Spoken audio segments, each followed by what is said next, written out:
alza en las tasas de interés y el progresivo aumento en los valores de los créditos hipotecarios son solo una muestra del difícil escenario económico que estamos viviendo. Un panorama preocupante y una realidad que ya se encuentra instalada. Pagar con tarjeta será más caro en nuestro país. Las razones... El Banco Central lo que hace es aumentar la TPM, tasa de política monetaria, aumenta, y eso finalmente lo que genera en la economía es aumenta el costo del interés en toda la economía. Y ese interés se va particularmente a todo lo que tiene que ver con créditos, y aquí tenemos el mundo de tarjetas de crédito, créditos de consumo, etc. Y por otro lado tenemos, por supuesto, las tasas más largas, que son las tasas de crédito hipotecario. Entonces, el Banco Central trata de enfriar la economía porque obviamente se está disparando la inflación. El rango medio del Banco Central es básicamente entre un 2 a un 4%, siendo el promedio un 3%. Al escaparse esta inflación, aumenta el costo del crédito de la economía y por ende eso baja a todos los consumidores que queremos usar una tarjeta de crédito, tomar un crédito de consumo, tomar un crédito hipotecario. Históricamente se ha pensado que pagar en efectivo es más conveniente, pero ¿es el más adecuado o es mejor pagar con débito o crédito? Básicamente acá vamos a encontrarnos con un costo del 0%. Claramente esta va a ser para nosotros en general la primera alternativa de poder financiar algún gasto en nuestra casa, algún consumo, incluso alguna inversión en alguna propiedad, etcétera, lo que nosotros quisiéramos hacer. Por otro lado está la alternativa del débito, que también puede ser una alternativa más conveniente que el efectivo, en el sentido que si yo voy a comprar, por ejemplo, algo por 400.000 pesos, una lavadora, un televisor, cualquier cosa, yo en el fondo no tengo que andar acarreando esos 400.000 pesos en mi bolsillo con el riesgo que me roben, versus ocupar el débito, que es solamente un plástico. Esa es la comodidad. Pero acá hay obviamente un costo de transacción cuando yo obviamente ocupo un débito, que hay que tenerlo en consideración. La tarjeta de crédito es cómoda, ¿cierto? Porque es un plástico que lo traslado, tiene un gran cupo, entonces me sirve para compras más grandes, por ejemplo en automóvil. Podría ocupar la tarjeta de crédito sin interés, por ejemplo, en 3 cuotas o más, si hay alguna promoción de alguna institución financiera para un auto, pagar el colegio de los niños, etc. Es una gran herramienta, pero obviamente yo debería poder pagar en el próximo ciclo de 30 días, debo pagar el 100% de esa tarjeta, dado que si quedan saldos pendientes o pago el mínimo, se empieza a generar un interés. Con esta primera duda aclarada, nos detendremos en el pago con la tarjeta de débito, los pros y contras de su uso y la duda de si cobra una comisión o no por su utilización, más aún teniendo en cuenta la inflación económica que vivimos. Yo creo que los pros tienen que ver con la portabilidad. O sea, yo puedo llevar una tarjeta más fácilmente que en el fondo llevar efectivo a diferentes lugares con este riesgo de algún asalto, alguna situación. Y obviamente el contra tiene que ver con un costo de transacción, que claramente en este lugar existe. Y básicamente el pro, a través de este débito, yo puedo tener esta portabilidad en general que me permite obviamente hacer compras en diferentes lugares y que hoy día es ampliamente aceptada lo que es tarjeta de débito. Así que es una tremenda alternativa en este caso. ¿Cómo evitar seguir aumentando las deudas si se paga con tarjeta de crédito? ¿Qué estrategias resultan más efectivas? Nos sirve la portabilidad de la tarjeta. Por otro lado, yo tengo la promoción en muchas casas comerciales de 3, 6 meses o incluso más meses sin interés en la compra de diferentes tipos de bienes, por ejemplo automóviles, por ejemplo incluso pagar colegios. Eso me permite, por supuesto, apalancar un flujo en el cual yo no lo tengo completo, pero lo puedo pagar cómodamente todos los meses con cero interés. Y por otro lado, también ese uso de la tarjeta de crédito nos permite, por ejemplo, acumular puntos para viajar. Y por último, y no menos importante, el pago de la tarjeta es a 30 días. Por ende nos permite un gasto que realicemos en este momento, tener que pagarlo recién en 30 días más, lo cual también es muy conveniente cuando no tenemos el dinero disponible. Y ojo a otros elementos claves, teniendo en cuenta que los intereses por usar una tarjeta bancaria y las comisiones seguirán en aumento. no realizar avances en efectivo. Básicamente, cuando nosotros vemos los diferentes costos financieros que más comúnmente nos encontramos en la economía, como nosotros consumidores, está el avance de efectivo que lejos es el interés más caro. Entonces no es recomendable ocuparlo como primer instrumento para financiar algún bicicleteo, algún enredo, algún problema presupuestario.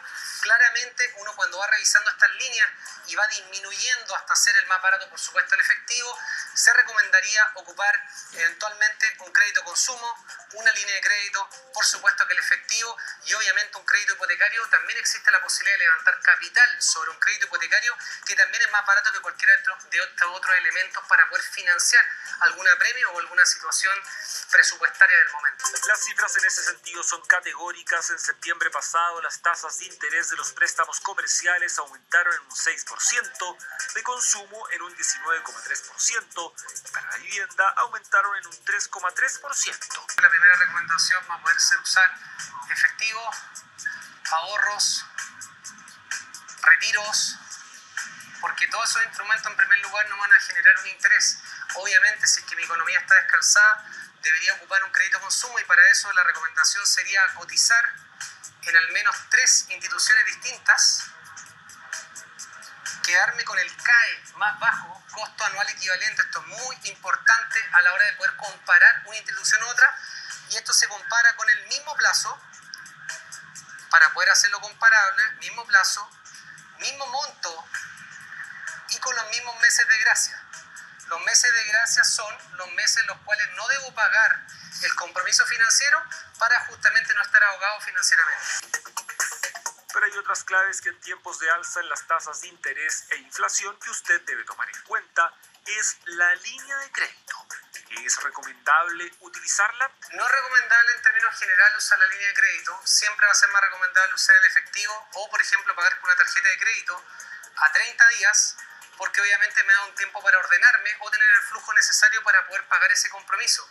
Porque cuando yo ocupo finalmente a través de un débito mi línea y no tiene saldo mi cuenta corriente, finalmente esa línea de crédito tiene un interés bastante alto y que es diario. Entonces finalmente termino pagando acá mucho interés financiero que finalmente tiene un detrimento porque disminuye mi flujo mensual de presupuesto. Ojo, precaución con el pago mínimo o pago total cuando se debe dinero en una tarjeta de crédito bancaria. Entre el mínimo o todo, siempre la conveniencia va a ser pagar todo. Básicamente porque cuando yo no pago el total y por ende me voy a un mínimo que es muy atractivo, finalmente el aumento de intereses pasa a ser muy importante mes tras mes, y esta cuenta por supuesto empieza a crecer escalonadamente y cada vez se le hace más difícil a esa persona poder pagarlo. Por eso la idea de ocupar tarjetas de crédito es pagar todo el otro mes o varias cuotas precio contado, pero nunca incurrir en el pago mínimo. ¿Es recomendable comprarse una propiedad ahora? Que la economía chilena, y justamente por la situación del coronavirus, hemos tenido ya 3 retiros que han aumentado y inyectado 50.000 millones de dólares en la economía. Se está hablando ya de un 4.º retiro, por ende los agentes económicos están ya ajustándose a ese escenario, y obviamente el IFE, que ha hecho que Chile sea una de las economías del mercado de toda Latinoamérica con mayor inyección de recursos. ¿Qué implica eso? Una mayor inflación, porque los bienes y servicios no crecen a la misma relación, y el Banco Central, para frenar esa inflación, aumenta el costo del crédito a través de la TPM. Esa implicancia directa va a la tasa de crédito hipotecario, y por eso muy probablemente en el corto plazo y mediano plazo vamos a estar navegando lamentablemente con tasas de crédito hipotecario mayores en el tiempo, y por supuesto también debido porque no hay actores como la AFP que compren ese producto hipotecario a 30 años. Cada vez tienen que ir liquidando posiciones en vez de comprar más posiciones al respecto. ¿Conviene comprar un auto ahora? ¿Es mejor pagarlo al contado o a crédito? El tema del mercado automotriz y también otros mercados que están sufriendo efectos por el coronavirus es en primer lugar el aumento de los costos de transporte. Claramente todas las cadenas logísticas y de distribución en el mundo se vieron afectadas justamente por estos paros, estas situaciones de pandemia, y obviamente el aumento del tipo de cambio hace que los productos importados sean más caros. Hay una disminución de la oferta por justamente las cuarentenas que hacen generar una menor producción, y todo esto junto con el dinero circulante genera una presión de aumento finalmente en el precio del valor final del automóvil. Entonces, para personas que se quieran financiar con un auto, claramente una recomendación sería usar tarjeta de crédito o ir al mercado mercado de autos usados, o finalmente, si no es algo urgente, esperar a que esta presión de demanda se pueda ir descomprimiendo en los próximos meses, por supuesto, con una esperanza de que obviamente en el mediano plazo esto pueda bajar. Otro efecto directo del mal momento económico que estamos viviendo tiene relación con que tras el alza en las tasas de interés, los bancos ponen una serie de restricciones en los créditos. Incluso se prevé que se solicite un mayor pie inicial de 20% de entrega al comprar una propiedad. ¿Se acuerda que antes podía solicitar un crédito hipotecario a 25 y hasta 30 años? Bueno, ahora los bancos pondrían límites a máximo 20 años. ¿Se cae así el sueño de la casa propia? Esto finalmente impactará en que el dividendo hoy día, dada la inflación proyectada en Chile y además el aumento de las tasas de interés, aumentará el costo del crédito hipotecario en alrededor de un 20% para las familias chilenas.